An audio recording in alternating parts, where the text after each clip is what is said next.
Treatment નથી. તમને ખબર અમે ડોક્ટર છે? કાલે રાતે 12 વાગ્યાની તમે કોઈ જાતની ટ્રીટમેન્ટ આપી નથી. તમે દાદાગીરી કરો છો. પહેલા ફોન કર્યો તેની બોલાવ્યો તમારથી અને ફોન કર્યો તેની બોલાવ્યું. મારી વાત સાંભળો. કાલે 12 વાગ્યાની એને ખેંચ આવે છે. કોઈ જાતની ટ્રીટમેન્ટ નથી. તમને ખબર અમે ડોક્ટર છે? દારૂ નહીં પીધું ને, દારૂ પીધા હતા ને દારૂ નહીં મળ્યું ને એટલે આવે છે. તે તમારી ટ્રીટમેન્ટ આપવી જોઈએ ને. રાતે તમે ટ્રીટમેન્ટ નહીં આપી. કોઈ ટ્રીટમેન્ટ મળી નથી. અરે આખી રાત એમ જ બેહી રહ્યા. હવારે લઈડા ને ત્યારે બાટલો ચડાવ્યો તમે લોકોએ. આખી રાત એમ જ રહ્યો. અત્યારે નીચેથી તમારા ડોક્ટરે કીધું કે ઇમરજન્સી કેસ છે ત્યારે તમે એને ઇન્જેક્શન આપ્યું.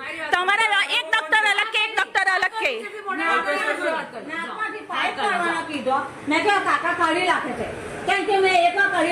તમારા ડોક્ટર કે ઇમરજન્સી કેસ છે ને તમે કે કઈ જ નથી લાખી મૂકો. તમારા ડોક્ટર કે ઇમરજન્સી કેસ છે જલ્દી લઈ જાઓ. અમને એમઆરઆઈ નહીં કરવા દીધા ને ઉપર મોકલા ને હવે અમે પાછા એમઆરઆઈ કરવા જઈએ તો તમે કેમ ખેંચો છો?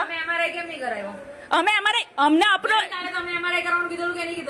તો અમે આયુષ્માન કાર્ડ માંથી એમઆરઆઈ કરાવવાના હતા. તમે લોકોએ પૈસા માંગ્યા તો તમારે કેવું જોઈએ કે ઇમરજન્સી છે. અમને કઈ કીધું જ નથી.